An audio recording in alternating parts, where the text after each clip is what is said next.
The people who escaped their 9 to 5 didn't get lucky. Most weren't in tech. Most weren't management consultants making $300,000.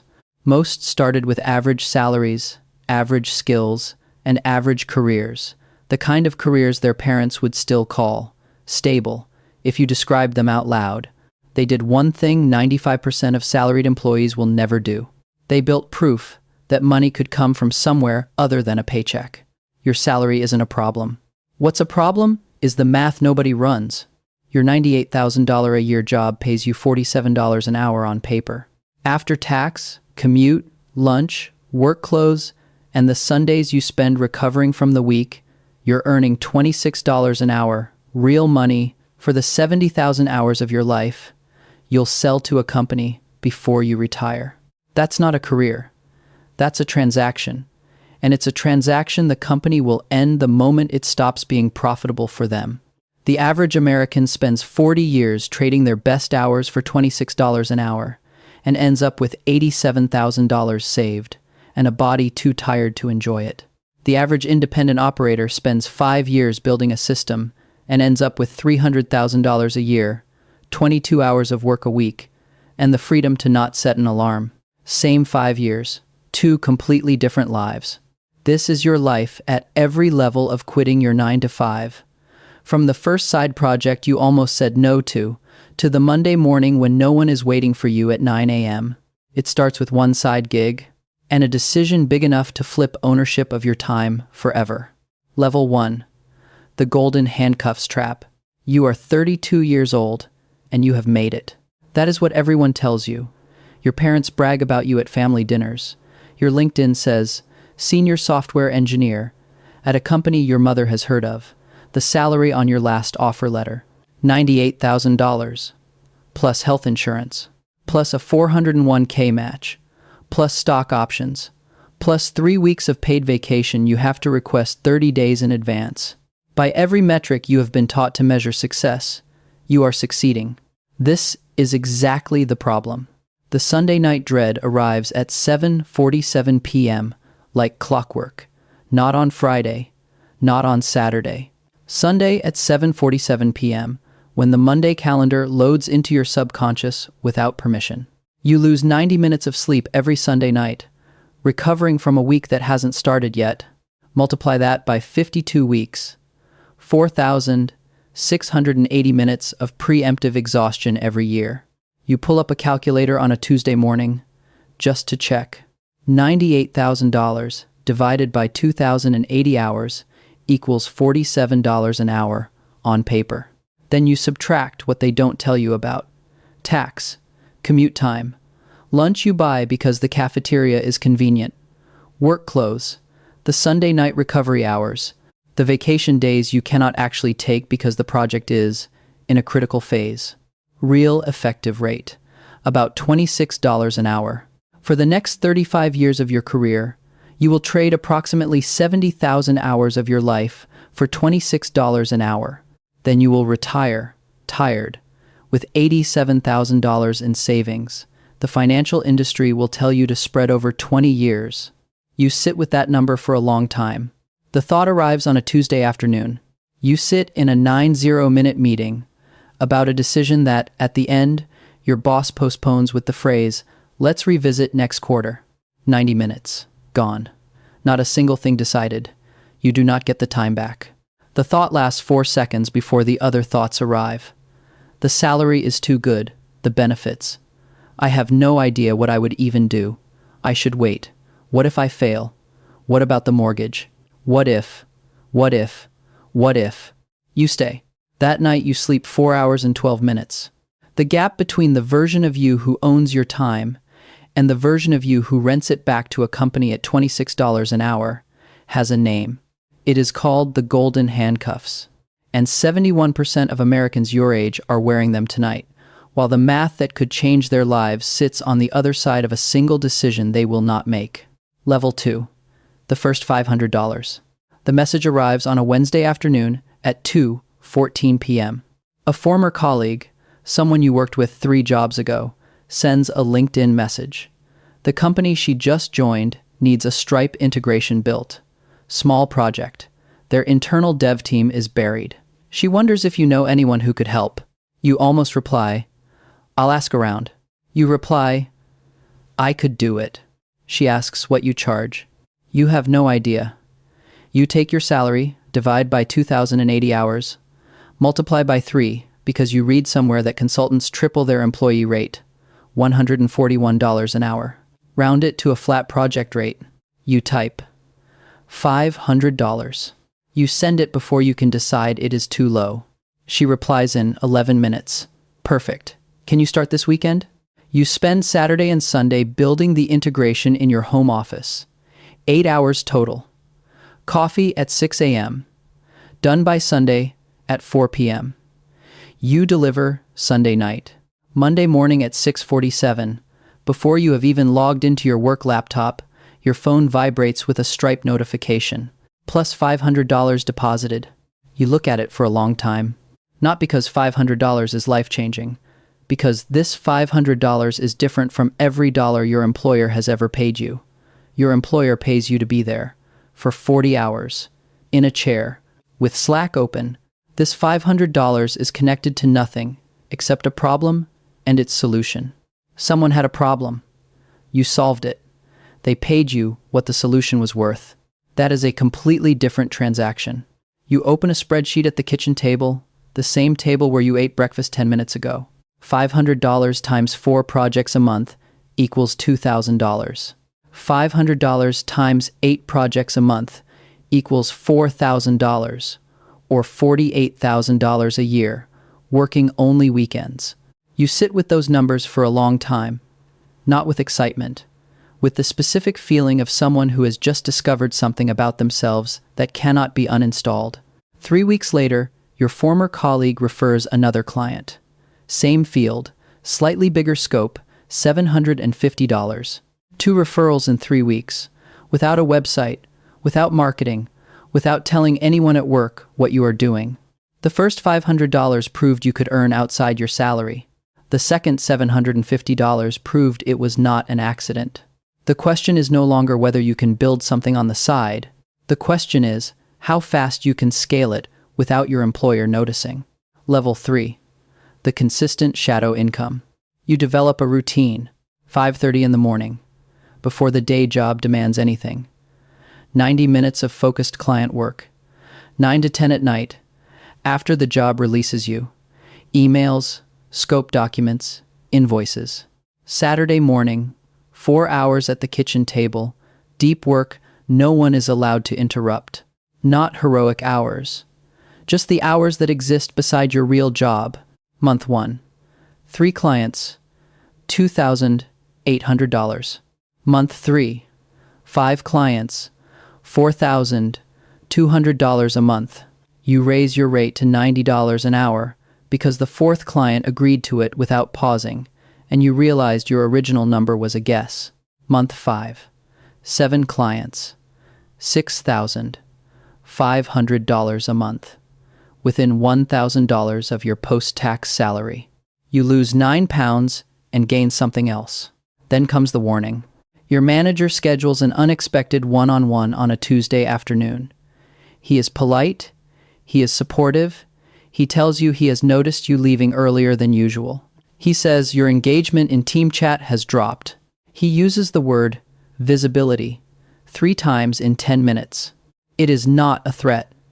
It is something worse. It is a signal that the lifestyle you have built, 1 foot in salary, 1 foot in freedom, cannot last forever. The bigger crisis arrives 2 weeks later. You catch the flu, 5 days flat on the couch. Both sides collapse 60%. Salary continues, paid sick leave. The side work stops cold. No discovery calls, no deliverables, no invoices. You realize, slowly, what nobody told you. You are not building freedom. You are still trading time for money, just from 2 sources instead of 1. That night, you start building differently. You build templates for the projects that come up most often, eliminating 40% of the work hours from each engagement. You switch from hourly billing to fixed price packages, so clients pay for outcomes instead of hours. You hire a part-time contractor at $35 an hour to handle implementation work that does not require your judgment. Month 9, $8,400 a month, working 22 hours a week instead of 28. Month 12, $9,800 a month, working 18 hours a week. Side income now exceeds your post-tax salary. The difference between people who scale a side hustle into independence and people who burn out trying to do everything themselves is not effort. It is the moment they stop being the machine. Level 4, the crossing. You do not become independent on a dramatic morning. You become it on a Tuesday in October, when your side income clears $12,400 for the month and exceeds your post-tax salary for the 4th time in a row. You stare at the number for a long time. Side income for the year, $124,000. Emergency fund, $86,000. 8 months of expenses. Tax savings account, fully funded. Health insurance researched, pricing confirmed. LLC formed 7 months ago, quietly, while no one was watching. Everything is in place. You still don't do it. Then the email arrives. Mandatory return to office, 5 days a week, starting in 90 days. No exceptions. No remote requests honored. 90 minutes of commute each direction, 7.5 hours a week of your life converted into a steering wheel. You read it twice. You sit in your car in the parking lot for 11 minutes before you start the engine. It is not the rule. It is what the rule means. The company has reminded you, without realizing it, who owns your time. You have 3 conversations that week. A mentor who quit 7 years ago. You ask one question. What do you wish you had known earlier? He thinks. Then he says, you will not figure it out before you quit. You will figure it out because you quit. The clarity is on the other side of the decision, not before it. You write that down. Your accountant. Maximize 401k match through your last paycheck. Pay the LLC quarterly tax. Get a personal health plan locked before resignation, not after. Your spouse. You do not ask permission. You set a number together. 12 months of runway, regardless of what the business does in year 1. The resignation conversation lasts 18 minutes. Your boss offers a 15% raise, $14,000. You thank him. You decline. Because $14,000 is not worth the next 70,000 hours. The next morning, you wake at 6 a.m. Out of habit, you make coffee. You sit on a chair in your kitchen for 11 minutes before opening your laptop. Not from fear, from recognition. There is no Zoom waiting, no Slack ping. No one is expecting anything from you at 9 a.m. For the first time in 10 years, time belongs to you. Level 5, the first hire. 4 months after quit. Revenue plateau, $14,000 a month. You should be happy. You are not. Because the cost of getting here was 55 hours a week, almost double the number you promised yourself when you signed the resignation letter. When a client emails on Saturday, you reply. When a project runs late, you sleep on the couch. When you got sick for 3 days in March, revenue dropped 70% the following month. You are not running a business. You are an underpaid version of your old job, with no benefits and no PTO. You track your time for 2 weeks. Billable work, 41 hours. Non-billable work, 14 hours. Administrative, email, invoicing, scheduling, bookkeeping. You run the math at the kitchen table. 14 hours times $25 an hour to outsource equals $350 a week, equals $18,200 a year in cost. 14 hours times $150 an hour. Billable equals $2,100 a week, equals $109,200 a year in opportunity cost.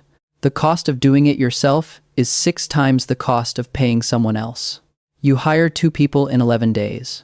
A virtual assistant, $1,800 a month, 20 hours a week. She handles email, scheduling, invoicing, client onboarding, bookkeeping. A junior developer on contract, $40 an hour, 15 hours a week. He handles implementation work that does not require your judgment, the kind of work you have been doing at $150 an hour because you didn't trust anyone else to. Month 1 is chaos. You over-explain. You check the VA's work 3 times before sending. You take tasks back because it's faster if I just do it. Revenue drops to $11,800 that month. You almost fire them both. Then you make a rule that will run the rest of your career. If a task can be done 80% as well by someone else at a fraction of your cost, it is delegated permanently. No review. 6 weeks later, 32 hours a week instead of 55. Revenue, $19,200 a month. Working fewer hours. Earning more. You stop being a freelancer who quit a job. You start being an operator who runs a company. And operators do not sell their hours. They buy other people's. Level 6, full independence. Year 5 after quit. You are 37 years old. Revenue this year, $480,000. Operating costs, VA, contractors, tools, tax, $170,000. Net profit, $310,000. Hours worked per week, averaged across 52 weeks. 22. Effective hourly rate, $271. You work 4 days a week. 3 are completely off. You take 2 months of vacation each year, scattered as you please. No approval, no calendar negotiation. No, let's revisit next quarter. Your spouse left her corporate job last spring and now runs her own consulting practice on the 2nd floor of your house. You have lunch together on Tuesdays. The system test comes in your 5th summer. You take an 8-week trip across Asia. You leave the laptop closed. You answer no emails. The VA handles 87% of client communication. The contractor delivers 4 projects without your input. When you return, revenue for those 2 months is up 8% compared to your average. The business runs. Time pays you. The market does not need permission. You realize, slowly, what nobody told you when you were 32 reading articles about quitting. Financial freedom is not about never working again. It is about never working because you have to. The difference between waking up because an alarm is set and waking up because you chose to is the entire game. You spend the second half of year 5 doing what you couldn't justify before. You mentor 3 young people who are 14 months into their own side hustles, the version of you 4 years ago. You become an angel investor in 2 small startups. You start writing publicly about the process, not to sell a course, but to leave a trail others can follow. A message arrives on a Wednesday afternoon from a former colleague still at the company you left. He writes, "I'm thinking about quitting. How did you do it?" You read it for a long time. Then you write back, from the kitchen table, where it all started. Don't quit until your side income exceeds your post-tax salary for 4 months. Don't quit until your emergency fund covers 8 months. And don't expect to figure it out before you quit. You figure it out because you quit. The clarity is on the other side of the decision, not before. You hit send. Then you do the only thing left to do. You close the laptop on a Tuesday at 1 p.m. because you can. And coda. Somewhere tonight, a 32-year-old is sitting on a couch at 7:47 p.m. on a Sunday, staring at the Monday calendar, slowly loading on a phone screen. The thought will last 4 seconds. Then the fears. The salary is too good. The benefits. The mortgage. The I'll wait until I have an idea. The practice logic of someone who has confused stability with safety. Who thinks the next promotion will fix it? Who believes the problem is the job instead of the structure? Most of the time, the thought disappears. But sometimes, someone replies, "I could do it," instead of, "I'll ask around." Sometimes, the first Stripe notification arrives Monday morning before the work laptop has even opened. Sometimes, the second client referral arrives 3 weeks later, proof that the first was not an accident. Sometimes, someone trades a 15% raise for the freedom to never set an alarm. Sometimes, someone hires a VA and stops being the machine. Sometimes, someone closes the laptop on a Tuesday at 1 p.m. and no one is waiting for them anywhere. The first $500 proves you can earn outside your salary. The second client proves it was not an accident. The first hire proves you have a system. The first 8-week trip proves you have a business that runs without you. The system is the freedom. And freedom, built deliberately, scaled patiently, defended ruthlessly, turns out to be more durable than any salary that requires your presence. More durable than any corporate promotion that can be revoked. More durable than any title that disappears the day you leave. More durable than any 15% raise that buys back 70,000 hours of your life. It started with one weekend project you almost said no to, and a decision big enough to flip ownership of your time forever. Start with one side gig.